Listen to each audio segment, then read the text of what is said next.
Hey, how are you all?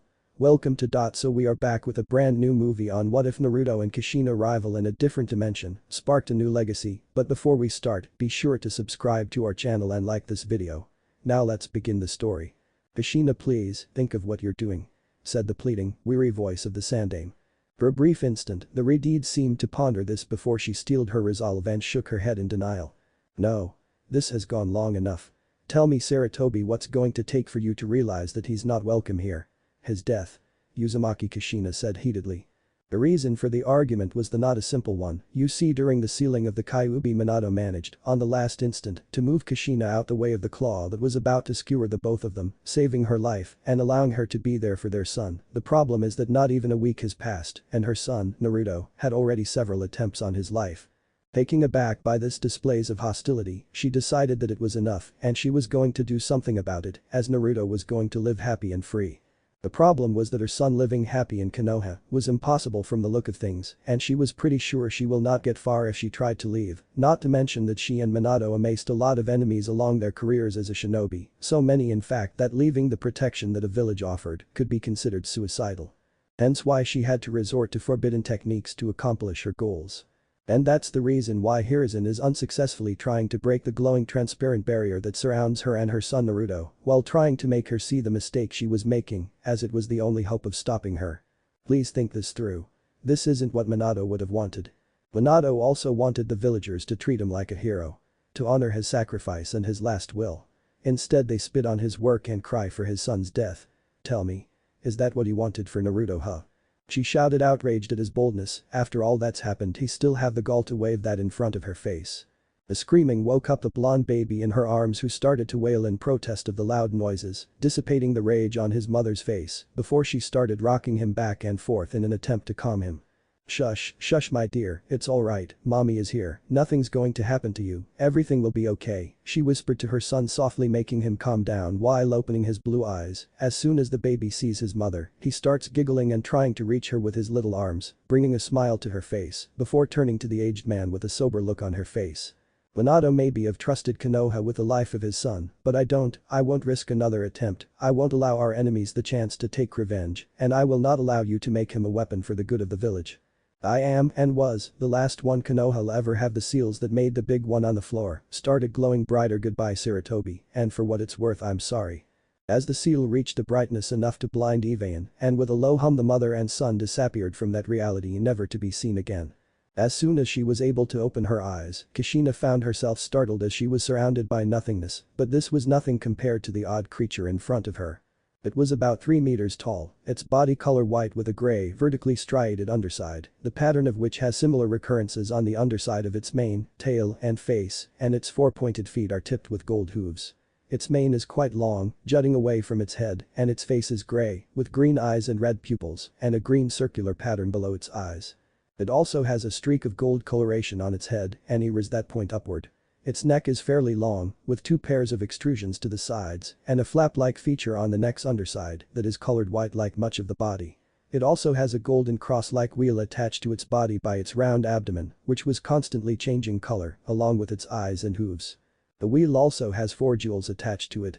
The pattern of striated gray of its underbelly resumes past its waist, the underside of its limbs also being gray in coloration, and with extrusions at the tops of the legs. Its tail is fairly like its mane in shape and coloration. The creature examined the mother and son with scrutiny. Before the air in front of him rippled. What? You were waiting for me? She asked. The creature made the air ripple again. What? If you try to hurt my son, I swear by the will of fire that. The air rippled again. Then what are you talking about? The creature responded in the same fashion before making the surroundings shine. At the same time Kushina felt her consciousness slipping away. Her last coherent thought was. What did that creature meant when it said that my son was the chosen one? In another world, a woman named Delia Ketchum was walking towards her home while holding in her arms a baby girl. The woman and girl were on their way back to their town after a visit to Viridian City. It was a great day for walking, the sun was up, there wasn't a cloud in the sky, there were pidgeys flying, there was baby crying next to an unconscious reanimated woman on the floor. Wait, what? Oh dear Arceus. What happened here? The woman exclaimed, seeing the scene in front of her. But the grown Kushina opened her eyes before wincing at the intensity of the light. Her eyes felt like she never used them before. As she got used to the light she scanned the place she was. It was room with a bed that she was lying on, next to it was a nightstand. On tea furniture was a reading lamp. On the wall further away from her was a window. On the other wall was a desk that had a lamp and chair. What worried her the most was that her son was nowhere to be seen. As she was pondering where was she at the moment and what she'll do to the owner of the house if anything happens to Naruto, a brunette entered carrying a bundle that seemed all too familiar with her. "Naruto," she said in a tone mixed with relief and anxiousness. The woman smiled before handing the boy to Kushina. "He was hungry so I fed him, he's such a cute lively boy." "Thank you," the Viridian said, smiling at her son who was cooing, happy to be in his mother's arms. "For everything he is my life, I wouldn't know what to do if anything happened to him." "It's not a problem," she said, waving the problem aside. "Us mothers have to help each other." That caught her attention. "You as well?" "Yes, my little girl Ashley seemed to be quite taken with your son Naruto." For some reason she didn't understood. Kushina found herself trusting the woman in the little exchange she had with her. Something told her that she was a good person and that her intentions were pure and noble, something that overrode years of training and conditioning as a ninja. "Oh. Sorry we haven't been introduced. My name is Delia Ketchum." "Kushina Uzumaki, nice to meet you," the woman in the bed said with a smile on her face. One would think she would take her married name, but to her and to Naruto this was a new beginning. "Now that out the way, could you tell where are we?" "Why, we are in Pallet Town." This was the beginning of their lives in the Pokemon world. Neither of them knew what adventures will live in the new world they landed, and for the moment neither of the two travelers cared. Many years have passed since the appearance of the two travelers. Many things have changed since then in this little, and if not for two persons, practically unknown town of the Kanto region. A good example is the building that can be found in the farthest part of Pallet Town, a deep red building that has a rising swirling appearance, a building that sports above the entry a sign that says gym. In this building you can find one of the said persons doing her work. "Braille, dodge that," shouted a good-looking Reteat in her 30s. She had her hair in long, untied fashion that reached her ankles, purple eyes that held a determined gaze, good-looking facial features. She is dressed in a pair of black pants and a red shirt that was covered by a black long-sleeved jacket, on her feet a pair of comfortable pair of black shoes, and on her belt rested 6 red and white spherical objects. "Braille," Lucario grunted a raw in acknowledgement and jumped sideways, preventing the dark pulse, a beam made of black and purple circles, from hitting him. "Bettina, use sucker punch," ordered a rival on the side of the random chosen field, a plain-looking trainer that for the way he carried himself and the smirk on his face, seemed to think he could triumph where others better than him have failed. That suited Kushina just fine. One thing she loves about her current work was the possibility of bring down a peg of 2 people like him. "Braille, use bullet punch." "Blue," said Grail before the spike on his left paw flattened and his paw started to glow red, with a shout of "Rah!" The jackal-like Pokemon launched itself forward, hitting the bite Pokemon on the mouth before he could unleash the projectile and stopping the attack. "Now follow it up with Sky Uppercut," shouted Kushina. Grail's right paw was enveloped in a blue light before shouting a powerful "Rah!" and hitting its opponent under the chin, sending it flying back, making the wolf-like creature land with a hard thump. The wolf-like Pokemon struggled to get up after such brutal combination, and when it seemed that it was going to make it, he collapsed with its eyes in a swirl-like fashion, showing to the world that it was out. "Bettina, it's unable to battle. The winner, it's Lucario. The challenger is out of Pokemons. The winner of this match is the gym leader Uzumaki Kushina," shouted the other person responsible for the town's fame, Samuel Oak, who was acting as a judge while raising his hand towards the gym leader. Kushina let out a relieved sigh while turned with a smile on her face to see the small audience that was cheering for her victory. First was a brown-haired woman that had her hair reaching the middle of her back with a white ribbon at the end. She is roughly her age and had comforting-looking brown eyes, a happy smile on her face because of her success. She is Delia Ketchum, her best friend. Next to her is a girl of 12 years old of age with black slightly spiky hair that reaches the middle of her back. She is dressed in a blue tank top and a red skirt with a white sun hat in her head and white and red shoes in her feet. She is cheering loudly, ecstatic at witnessing such a great battle. Her name is Ashley Ketchum. She is the daughter of her best friend Delia. And she looks like Leaf. Next to her is another girl that is shaking her head a bit in response to Ashley's antics. She has straight dark brown hair that reaches the small of her back in a ponytail, nice looking brown eyes and cute face that is framed by a pair of her bangs. She is wearing black t-shirt with blue sleeves that shows her developing curves. On top of that she wearing open a white jacket that has flaring sleeves, a denim skirt that covers 2/4 halfway to her knees, black thigh-long stockings and blue sneakers. Her name is Shigeru Oak, the youngest of the Oak twins and Ashley's rival and friend. And she looks like May Oak from the manga The Electric Tale of Pikachu, just younger. Next to them is what it is probably the main reason for their rivalry, a spiky blonde-haired blue-eyed kid that is dressed in a pair of blue cargo pants, has black and white sneakers in his feet, he is also wearing a red t-shirt that has orange stripes on his shoulders, on top of that a black unzipped hoodie that reaches his waist. He is the one whose cheering matters the most, and he is giving her the biggest brightest grin he could. His name is Uzumaki Naruto, the reason she is where she is, her son. Who also happens to be oblivious to the affections the girls have for him. Just like his father, she thought with a mental chuckle. Remembering Minato and the fact that she had to grab his jacket and force her tongue down his throat a couple of weeks after he rescued her from those Kumo ninja to get him to understand her point. Breaking out of her reminiscence and turned her sights to her opponent who was starting to make her exit. Just so you know, your biggest problem is your overconfidence. Said trainer paused for a moment and grunted in acknowledgement before leaving. That night in the Ketchum house there was a celebration for two things. The fact that Kushina's gym was now officially recognized as one of the gyms that have given the least amount of badges, surpassed only by the Viridian gym, and only because of a technicality, and that their children begin their Pokemon journey the next day. To a great gym and a great start. Said Kushina raising the glass on her hand, the people around her mimicking her actions. The party was going great, there was plenty of food and the people, a good chunk of Pallet Town, were there as the families involved were well known and liked by all of the townsfolk. So, what does it feel to go and see the world? Asked Kushina. The 4 12-year-olds that were going to start their trip the next day, said children were smiling at the thought. It's great. I can't wait for tomorrow to arrive. Exclaimed Ashley, she's been dreaming about this day for years, as her biggest and oldest dream has always been to become a Pokemon master. The other was a lot more recent, to be precise, when she started to think about her best friend and something more than a friend, especially when she stopped thinking it was disgusting to think like that. Actually, I'm a bit nervous about the whole thing, admitted Shigeru. She, like the others, is looking forward to the journey, but she can't help but feel apprehensive about it due to the fact that some trainers don't go that far in their own journeys. Are you kidding, sis? There's no way we'll be anything but the best, after all we're the grandsons of the great Samuel Oak. This journey will be a piece of cake, said the voice of her cocky twin Gary Oak. You know, Gary, that attitude is one of the many reasons why you haven't beaten me at anything yet, said Naruto in a tone that suggested that he was only stating a fact, which he actually was. Gary glared at his rival friend, knowing that he couldn't deny what was the truth. It didn't matter in what they tried to compete, Naruto always came out on top. And truthfully, if Gary wasn't so full of himself, Naruto wouldn't try to always take him down a peg or two, as the brown-haired kid seemed to think he was entitled to some sort of worship for who his relatives are. So what Pokemon are you going to choose? Asked Delia. I'm going to use Ike as my starter, said Naruto, directing his gaze to the only Pokeball in his belt. Barry was preparing himself to snort when he caught the glare his sister was sending him and wisely decided to shut up. Shigeru might have a lot of patience, but you have to watch out when she's angry. I'm hoping for Charmander, said Shigeru. I really haven't thought about it, said Ashley. Typical of you, Ashley, always leaving everything to the last moment, said Shigeru in a tone that showed disapproval and tease. This comment sparked the girl's temper, and soon enough both were deeply into an argument that made the adults laugh and left Naruto confused and saying that he didn't understand girls, making his mother chuckle again.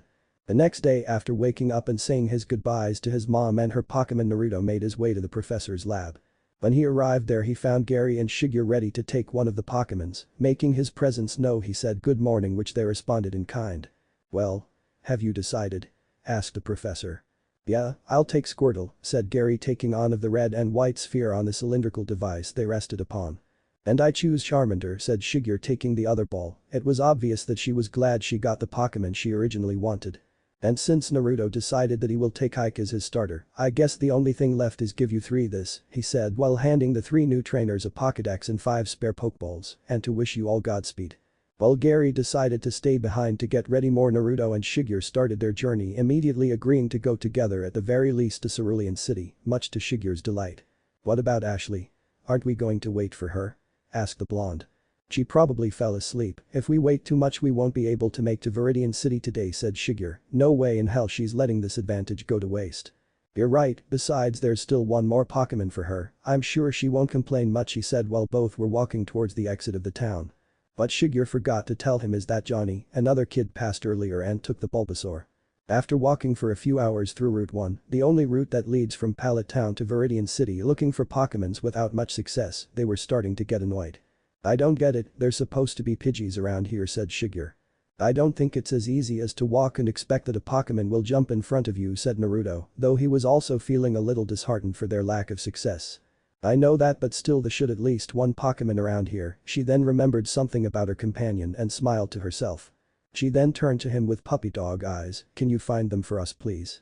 Naruto tried his best to resist such powerful attack, but in the end the frustration combined with the person was enough to make him knuckle under. Fine, but don't get used to it, he said with a sigh, making the girl giggle a bit at his reaction before closing his eyes. It was not a known fact that Naruto like Kushina was an aura user, a good aura user actually, and one of the many abilities was the localization of other beings through aura. He called this variation of the ability he and his mother developed aura search. Naruto found inside him the blue sphere that represented his aura, sending some of it out of his body in the shape of a large dome, trying to sense the aura that every living creature have in them, searching for any familiar feeling in the area. And while not as good as his mother's aura radar, he can still use it, especially in such familiar area. He stood still for a moment before opening his eyes and turning to the girl next to him. Two auras, there's a Pidgey in that direction, he said pointing to his left in an 45-degree angle towards a small forest, and something that feels familiar, but I don't enough to know what it is. Shigeru thought about it and decided to take the Pidgey, leaving Naruto to take the other one. So after 10 minutes of walking, the blonde found a clearing in the middle of the woods with a lake in it, and inside the lake, he found a brown avian Pokemon that has glossy brown plumage with a small crest. It also bears black plumage on its forehead that resembles eyebrows in one of his wings. He is carrying a spring onion stick in one of his wings. The Farfetch'd. Oh, that Pokemon comes with me, he said with tone that showed surprise and excitement before taking the Pokeball in the right side of his belt. Ike, let's go. Brah. From the open ball appeared his first Pokemon and best friend, a Lucario, Pokemon that he had since he was 6. Ike, use Dark Pulse. Naruto ordered to his Pokemon. The jackal Pokemon brought his palms together before gathering ring-like, dark-looking energy between them for a moment before throwing them forward, releasing the energy in the form of a beam made of rings that hit the target dead on. The Farfetch'd was not going down without a fight however, and dashed forward at great speeds for something that didn't know any speed attacks and stated to deliver a savage combination of attacks, trying to make as much damage as possible. Ike, keep dodging until you find an opening, then use Bullet Punch. The Lucario then started to dodge and block the attacks that made the Fury swipes, waiting for the moment to strike. When it found the right moment, he unleashed the familiar-looking attack, sending the Farfetch'd crashing into a tree, leaving it dazed. Naruto seeing this threw a Pokeball that hit right on target, making Naruto hold his breath as he waited for the ball to stop shaking. The ball, after shaking 3, stopped shaking with a dull thump. Oh yeah, we got a Farfetch'd. Lucario. The trainer and Pokemon cheered. After releasing his Pokemon and making sure everyone knew everyone, he made his way back to the road where he saw that Shigeru was already there with both of her Pokemon out. Well? She asked, eager to see what he got. I got a Farfetch'd, he said before throwing the ball into the air and releasing its contents in a beam of light. Congratulations, Naruto, said Shigeru with a small smile on her face, happy for him and once more cementing her intent on seeking to become more than his friend. Thanks, he said, scratching the back of his head. And you, what did you catch? I caught a Pidgey. She said with a smile, the bird flying around both cawing in happiness, making both chuckle. The rest of the journey was simple, as nothing out of the ordinary happened, aside the fact that they saw a dark cloud making them hurry as to not get caught by the rain. When they arrived to Viridian City, they saw that even if Pallet Town have been growing since the construction of the gym, it was still really small in comparison with a big city like this one. As they passed the Poke Market, they received a potion as a free sample, and also heard that the gym leader was still missing, making them sigh and making Naruto pout as well. As he was itching to see how Ike measured against a strong opponent, making Shigeru giggle as she was unable to hold it in seeing such cute and funny expression. Soon enough they reached the Pokemon Center, where the first thing they did was to heal their Pokemon. Welcome, I'm Nurse Joy, who can I help you? Hi, said both kids, I'm Naruto Uzumaki and this is Shigeru Oak, could you heal our Pokemon please? Said the blonde, trying to be as polite as possible. But of course, it is my job after all. Still, it doesn't hurt to be polite anyways, retorted the girl. Of course it doesn't, would you two need a room for the night? Yes please. Can I see some ID? She said, and both trainers handed her the only ID they had at the moment, their Pokédexes. After receiving their room they went to the videophones in order to call to their homes. Naruto smiled when he saw the face of his mother appear on the screen. Mom, hi. Naruto, sweetie. Where are you? I'm already in Viridian City, guess what? I caught a Farfetch'd. You already caught a Pokemon. And an uncommon one at that. I'm so proud of you. She said in a high volume, making everyone turn around to look at him and making him try to hide embarrassed of his mother's outburst. Anyways dear, have you eaten yet? I want you to promise that you will eat healthy. If I find out that you've been eating nothing but ramen, you're going to get it, okay? She said, oh okay mom, I promise, and he knows it's not an empty treat. After both finished talking with their relatives and withstood their embarrassing antics, with Shigur's sister deciding to try to give her tips on how to snag the blonde, the two of them went to the dining room to have something to eat, noting that it started downpouring outside. After finishing their dinner, they went to their room after deciding to sleep early, after all. What would they gain after getting soaked? This was the start of their journey. How many adventures, enemies and friends will they meet on their road to the top? Only time will tell. Man. There's the start of their trip and the start of a lot of questions and some answers as well, like what Pokemon was going to be his starter. Well, Lucario, Ike, is much more powerful than your standard starter. He actually evolved about 1 week before the journey started, so while he is strong enough to beat most of the opposition at the time, he still have ways to go before he can match Grail, Kushina's. As for the first Pokemon, I wanted to give him a flyer, but some of you said that I should be more creative and give him something like a Spearow, so here's my compromise and another way of showing some of my methods. In other words, Pokemon gain experience through battling and not only winning, and the Pokemons can be found in their habitats instead of being in only one area, with exceptions of course. Also Kushina, and by default her son as well, lost her chakra in the world transition, so no jutsus, though they do get aura instead. As for her Pokemons, I'm not telling. Also I checked and yes, Riolus and Lucarios can learn Bullet Punch and Sky Uppercut through breeding, but since this is an IM based, I can get away with a lot more, including that said Pokemon learn the attack through training. On another thing is that thanks to Challenger Eve is now going to be in Naruto's team. Harem members so far keep suggesting, 9 times out of 10 I will say yes. Ashley, Shigur, Gazelle, Erika, Sabrina, on and Mai. Because you people wanted it. Or Janine, one or the other. Plenary, Melody, Misty, Duplica, maybe, you think I should include her? Exceptions, meaning it isn't happening. Cynthia, Delia, Barry's older sister. Okay, as for Pokemon, a lot were suggested, and most of them I will try to give them to Naruto and the rest, and yes, he will have a ghost type in time and a baby type. As for when he will be reunited with Ashley and her group, unless I think a better way at the end of Cerulean City or MT. Moon. Okay, question, I'm giving one of them a Sandshrew, who should get it? And finally, to prevent confusions and headaches, mostly for me, I'm using Generation 4 movesets and Pokédex descriptions, meaning Pearl and the likes, sorry, but if I don't do this, then it's a big mess up, and let's face it, makes things more interesting. Anyways, please review. Flames shall be ignored, but criticism, good criticism will be appreciated.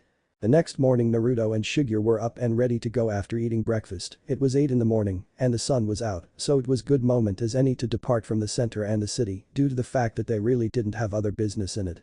You could have waked me up, you know, said Shigur with a pout on her face.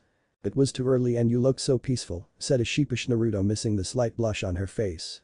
Shigur shook her head to get rid of the mark that showed the world what she thought of the blonde next to her, and said, still, if you were going to train I could have helped. It's better if you have a partner to train, and it would have helped me. Ike might be strong enough to beat most of the competition, but Farfetch'd, Pidgey and Charmander still need the training, you know.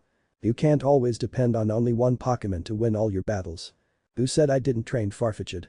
Said the blonde with a grin as the girl sighed. That's not the point, we are supposed to help each other, that's what friends do. Okay, I'm sorry, next time I'll tell you, besides I don't know why are you so upset seeing that you know that I train every morning, Naruto grumbled the last part under his breath. The instant Naruto was able to run, Kushina decided that while neither of them have chakra, it was no reason to not train Naruto in the finer points of Taijutsu. Unfortunately for the blonde kid, his mother only knew how to train the shinobi way, meaning that said training was, and still is, extremely effective, is also borderline on torture. As such, Naruto developed the habit of being awake at early hours in the morning, lest he wanted to be awakened by one of his mother's awareness training exercises that ranged from getting splashed with cold water to her jumping over his stomach with all her strength. Incidentally, this was something that led to the discovery that they could use aura. This particular topic made Shigur blush, because another habit Naruto developed was training without a shirt or tank top. As such, both Ashley and her woke up early during the last year to witness that.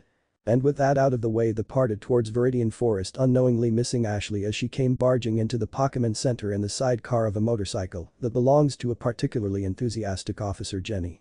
After a couple of hours of walking, the duo arrived to the entrance of Viridian Forest. The place was surrounded by trees with a road in middle, and as it stands, it's the fastest way from Viridian City to Pewter City. It is also one of the prime spots for catching bug Pokemon and other types that live in such areas. And that's the main reason why the two children chose this route instead of just taking the fast one. The other is a road that goes around the forest and where the Pokemon are practically no existent, making it a big no-no.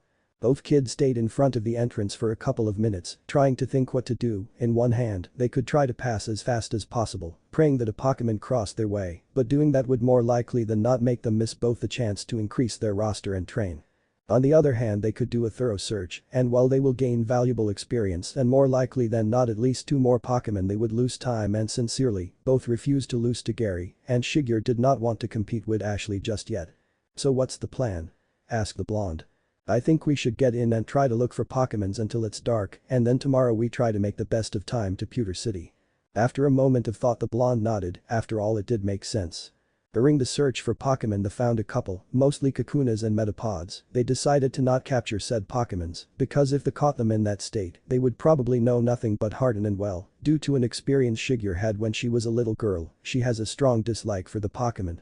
After searching for hours, the kids decided to stop to have lunch before starting to train their Pokémons. After all, even if they don't find anything other than your regular bug type, it would be a shame to waste such perfect day. With Naruto. After putting Ike to do his regular training consisting mostly of exercises designed to raise a particular skill, that day is speed and martial arts katas, he turned to his other Pokémon. He knew that thanks to his stick Farfetch'd have a lot more options available than other flyers, and he knew the perfect move to teach the bird for their next and first gym challenge. After making his Pokémon fly off different branches and trees while making sure that he didn't touch the branches or slowed down, he decided that he saw enough and that it's time for the main part of the training. "Okay Farfetch'd, I want you to swing with your stick while you try to direct some of your power to here," said Naruto while signaling the green part on the Pokémon stick, "and I want you to increase the amount little by little until you feel something." The Pokémon hesitated for a moment before letting affected in response and started swinging under the blonde's gaze, who was trying to feel if any changes arise in the duck. After a while, the duck was starting to get tired of swinging and wasting energy. It feels something happening, but it was as if did not matter what he tried, he never reached it. Naruto however was feeling something completely different, almost there Farfetch'd. Just a little more.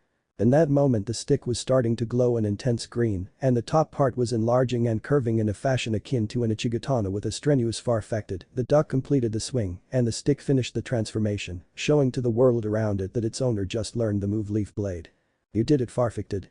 Farfetch'd, fected," he shouted, raising his stick overhead like a conqueror. "Now we have to master it. It would be bad if the move fails in the middle of a battle, isn't it?"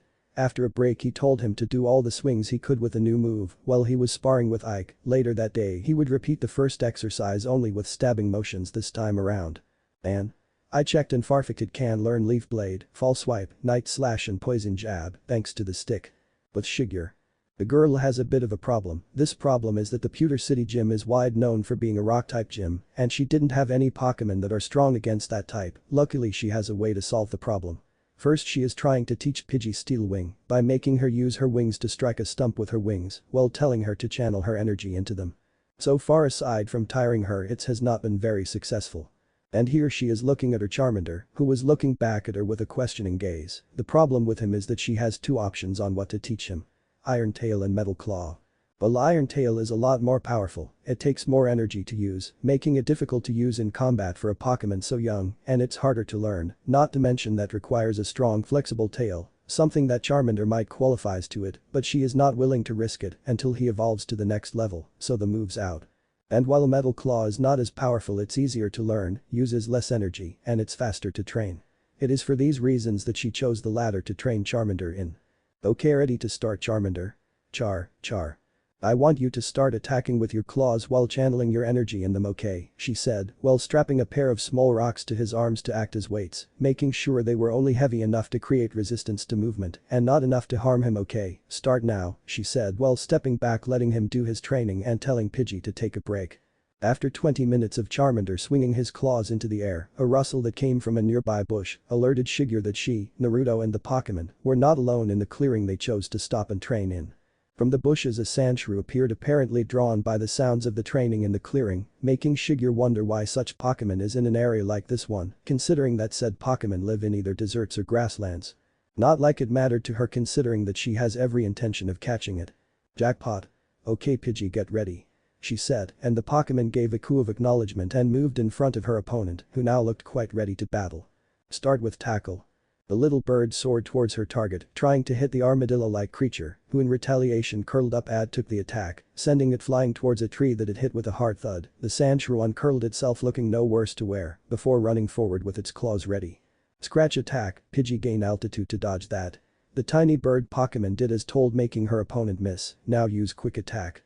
Again she launched herself, but this time the move is faster, and she is leaving a white trail behind her. Sandshrew made a small jump forward and started to use its claws to move the ground, allowing it move underground just as Pidgey was about to reach it, making the move miss and almost making her slam in a tree. The bird Pokemon then gained a bit of altitude again on her trainer's orders and waited. After what it seemed like an eternity, the wild Pokemon appeared trough a new hole curled up and spinning fast towards the flyer when it made the mistake of getting close enough to the ground, making Shigear smile at seeing her unsaid plan work. It's over, Pidgey gust. Then finish this with quick attack. The mouse Pokemon didn't know what hit it. 1 second it was spinning towards the annoying bird that was attacking it. The next he stopped moving before a wind current slammed it into a tree that made it uncurl and left it dazed before something smashed into its gut and slammed it against the tree again, leaving the poor Pokemon even worse before he heard something about a ball before darkness overtook it. Shigear watched as the ball shook 3 times before settling down with dull thump. She let a relived sigh leave her mouth before a small smile that carried a little touch of smugness. Not much, she doesn't want to end up being the female version of Gary, and a whole lot of triumph adorned her face at her success. Why wouldn't she? After all, this particular Pokemon could be the answer to her problems.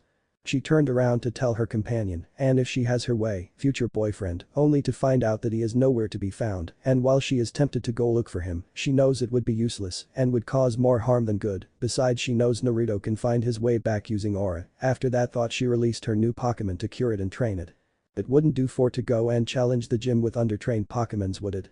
After all, who could possibly be reckless enough to try something like that? In the Viridian City Pokemon Center, Ashley Ketchum sneezed loudly, startling the orange-haired girl next to her and making her stop her rant about her toasted bicycle for an instant before starting again. But Naruto, 10 minutes ago. He thought he had heard something. He felt that he really shouldn't go looking, but batted away the feeling, chalking it up as paranoia that he solved by returning his Pokemon and carrying them with him. He was sure nothing was going to happen. One should think that after making the very same mistake he would learn something. Trust your instincts. That is why 10 minutes later he is being chased by a greenish-blue Scyther that seemed intent on destroying his offending-looking red shirt, just like every wild Scyther that is worth their blades would do, and apparently without any concern towards the wearer. He should have known better to use such irritating color in front of him. Naruto, seeing that his pursuer is not going to stop for a while if ever, decided the best course of action: catch the bug. Of course, other people would say that the obvious and best course of action was to run faster and hide, but hey, at least you can't mark Naruto as predictable. So Naruto stopped and turned in the same move, lifting a bit of dust before unclipping one of the Pokeballs in his belt without removing his gaze from the approaching Pokemon. Perfected go.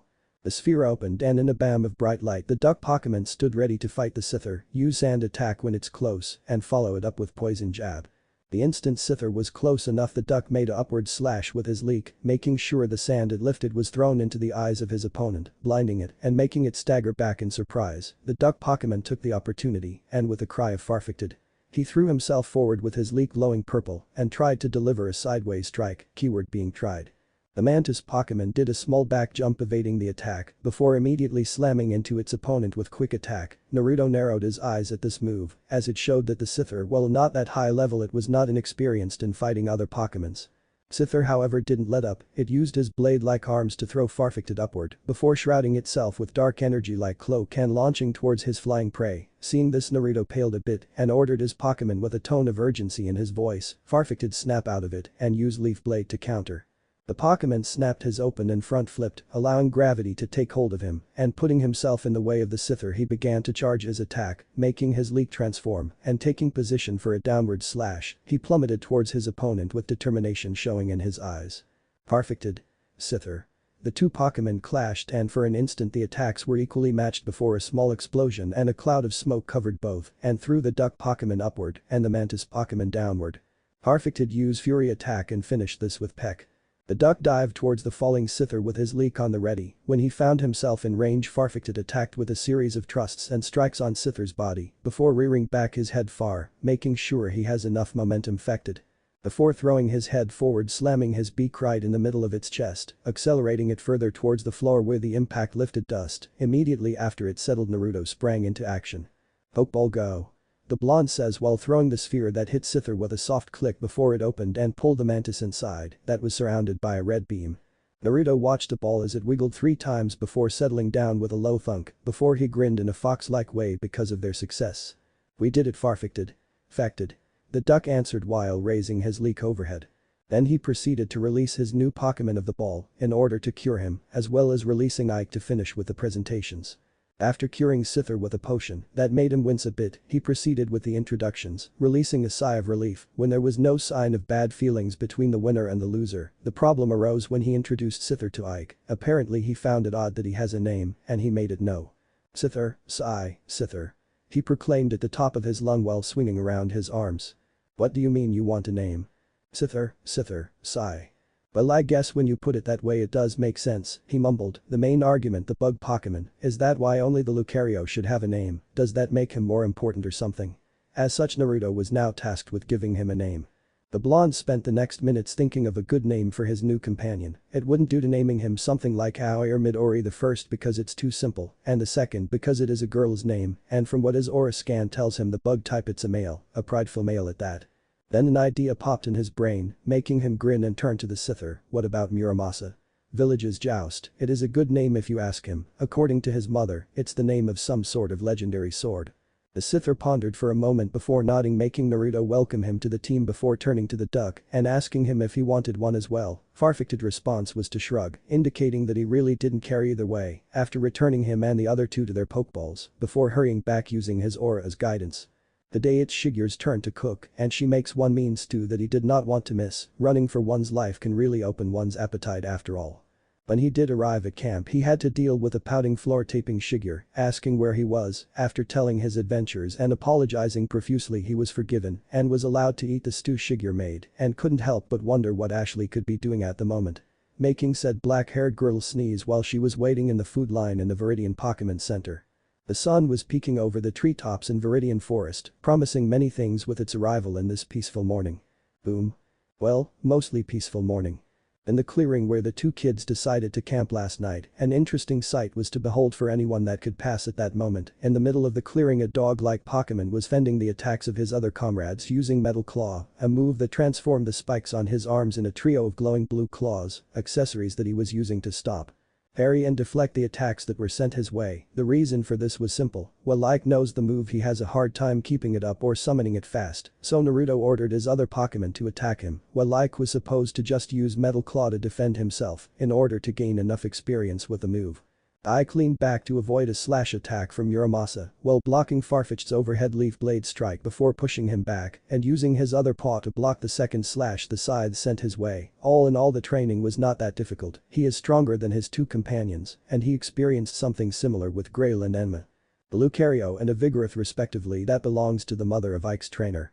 In that moment, the Jackal Pokémon felt something and pushed Muramasa using his shoulder before somersaulting with a front flip, allowing him to see a sphere made of semi-transparent blue energy past the place where he was standing just an instant ago and went to crash into a tree that was behind him, causing a small explosion. But that didn't mean that Naruto wasn't adding difficulty by trying to snipe him from afar using aura spheres. After landing, he crossed his paws to defend himself from the fury swipes that his avian comrade was delivering using his leek, making him grunt a bit. Seeing that Farfetch'd was really pouring strength into them, he saw that Muramasa was approaching fast while reading his scythes, trapping the leek with his right paw. Ike used his left one to stop both scythes, making his knees buckle a little. While this was happening in the other side of the clearing, Shigure was doing her own exercise routine after ogling her traveling companion for a moment, thanking for the first time his denseness when it comes to girls. At the same time, her Pokémon were training on their own. Her Sandshrew is trying to learn the move Brick Break by making chopping motions with his arm while channeling his energy into it. Charmander is still learning Metal Claw, meaning he is still swinging its weighted arms, and Pidgey is training her speed and reaction by flying around the trees as fast as she can. It has been a week since the new trainers entered the forest, and like every day before, this pace was kept for a couple of hours until the exhaustion of everyone but Naruto forced them to stop to take a rest and have breakfast. The meal was eaten among laughs and talk, with Naruto telling her stories of her brother's embarrassing moments, as well as other childhood stories that, combined with his enthusiasm, made Shigure giggle. Then the Rihorn looked at the both of us, furious that we fell on her back before running around trying to get us off of her, with Gary and me holding on and screaming before. Shigeru was now giggling hysterically as she heard the part where her brother and Naruto were thrown in a mud hole that turned out to be a Grimer reunion spot, making the Pokemons unhappy to the point that they decided to show their unhappiness to the intruders, filling the holes of what she remembered of that day. That morning Gary and Naruto got out to play, and they didn't turn up until the evening covered in who knows what and smelling like sour, needless to say they got an earful from their mothers. It has been a week since the kids had entered the woods, and so far they had been doing a great time crossing it thanks to the plan they made before entering, making the girl glad to have him alone just for her, even if she knew that somewhere along the line Ashley will catch up with them, as such moments like this are treasured by Shigeru. After they were done eating, Shigeru volunteered to wash the dishes and fill the canteens in a nearby water stream while Naruto disarmed the camp. After walking for 15 minutes, Shigeru found a water stream where she could finish her part of the chores. That's when she saw a Pokemon that was a blue plant bulb with round feet, beady red eyes, and 5 leaves sprouting from its head. An odd as she thought after checking her Pokédex, when the plant Pokemon saw her narrowed her eyes and adopted a defensive posture, as if she was challenging the girl to try and catch her. Shigeru answered the unspoken challenge by grabbing a Pokeball from her belt and throwing in front of her opponent, releasing Charmander who looked ready to battle. "Charmander, use Scratch!" shouted Shigeru.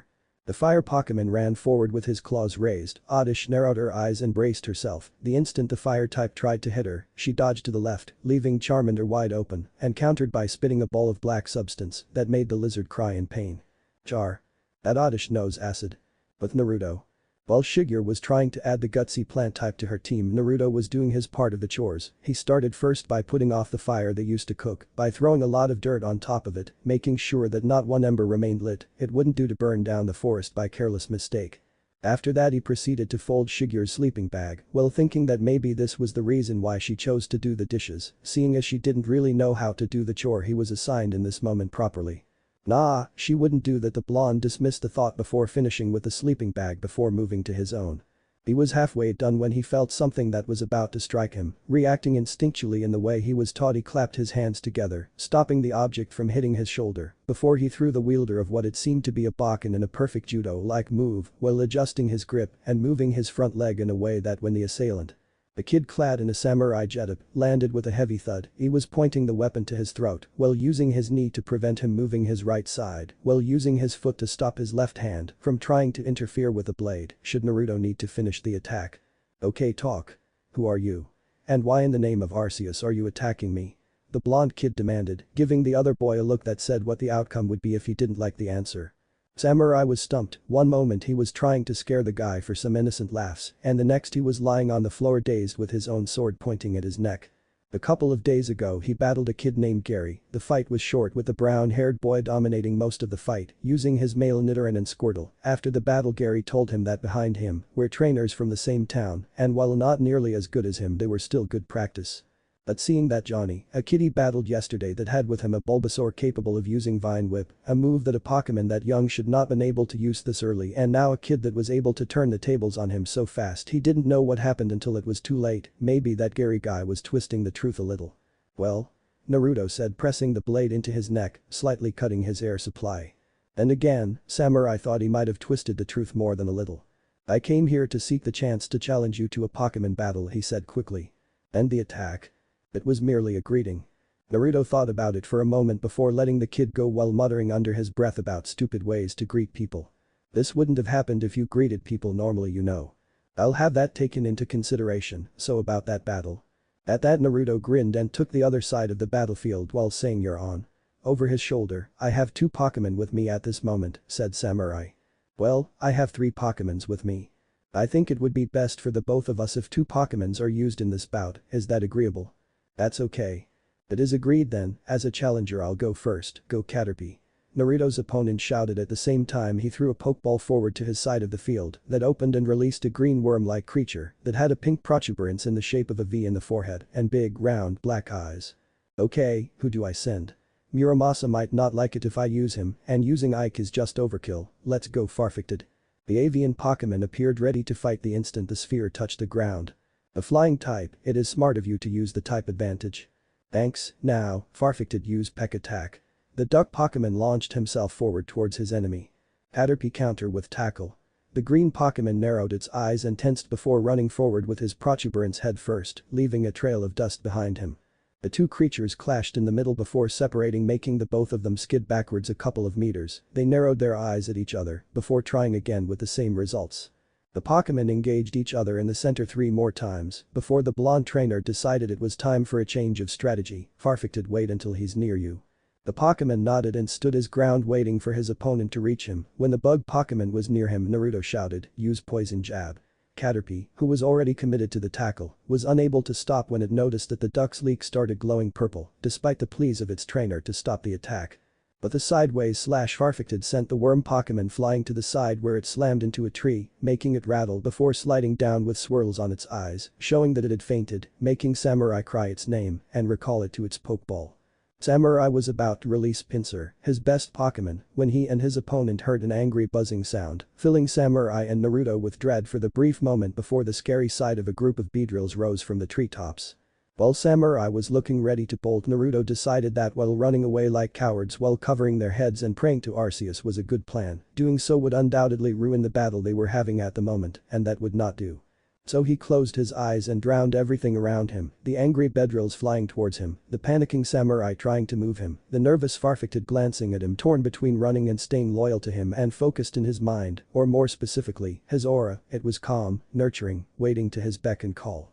He dug deeper for a few instants before he felt it. It was like his aura, and at the same type, completely unlike it, where his aura was blue and calm, waiting patiently. This one was crimson and wild, impatient. When his aura gave a sense of being the calm before the storm, this one had the feeling of an unleashed weather phenomenon at its apex. Naruto took only a strand of the energy, barely enough to do was needed, pulled it inside his body, and let it out and expand in the outside. The effect was instantaneous. Samurai can only stare dumbly. Was a barely visible reddish wave of something pulsed out of the blonde's body before the Beedrill stopped and bolted so fast that he could swear their wings were going to tear from the strain, along with every Pokémon in the vicinity. When he turned to see his opponent, he noticed that his face looked like he ate something unpleasant. "Well?" Naruto asked, his voice sounding gruff, "are we going to finish this or not?" The samurai, so stunned because of what he just witnessed, only nodded before releasing his pincer. "Why did I think this was a good idea?" thought the blonde. He knew that using Crimson Aura was a risk. Not only does it makes him more aggressive and prone to follow his impulses until the rest of it is purged from his system, it's also more difficult to control due its potency, not to mention. As always, Brat, your ability to get into problems and your capacity for overkill is amusing. But it allows the annoying ball of fuzz to make contact with him without needing to go into his mindscape. Would you shut up? I'm trying to win a battle here. Gee, just send that stupid mutt of yours to finish the job, he could use the exercise anyways. Ike is not a mutt. Excuse me? What? Bellowed Thebland, already in a bad mood from his mental talk. Are you going to send your next Pokémon? Naruto recalled Farfetch'd before taking another Pokeball from his belt. Ike. Show him what you can do. The instant the Jackal Pokémon was out and ready, Pinsir charged with his horns pointing forward, ready to put the fighter type in a vice grip. Ike stopped him in his tracks and used Force Palm. The instant Pinsir was in range, Ike grabbed the insect by his horns. This made him skid a bit on the ground, imprinting his paws on the floor, but ultimately stopping his opponent cold. Pinsir tried with all his strength to move the Lucario, leaving tracks in the dirt with its legs, but no matter what it tried, the other Pokémon won't budge. Ike then pushed the horns upwards, making the Pinsir stumble to try and regain his balance before he threw a glowing paw at the bug type, making the unbalanced Pinsir fly backwards, follow up with Bullet Punch. The bug type was about to touch the ground when a sharp pain laced its midsection for a moment before finding itself flying backwards again. The bug type was starting to lose awareness of what's happening around him. He could hear his trainer shouting something before his back struck something rough. Pinsir knew nothing more, darkness overclaimed him. Samurai was rooted to his place, speechless in regards of what he just witnessed. Pinsir, his strongest Pokémon, was defeated in less than a minute, and with only 2 moves. In that moment, he decided that Gary Oak was nothing more than a big liar. Not on my level, yeah right. I guess that I won the battle then. Samurai recovered when he heard his opponent's words, and as much as he wanted to deny it, the fact was that he got beat. Yes, it's obvious that Pinsir cannot go on. In that moment, Shigeru walked in the clearing with a Pokeball in her left hand with a contented smile on her face. The end. Thanks for watching, also remember to subscribe and like this video. See you in the next video.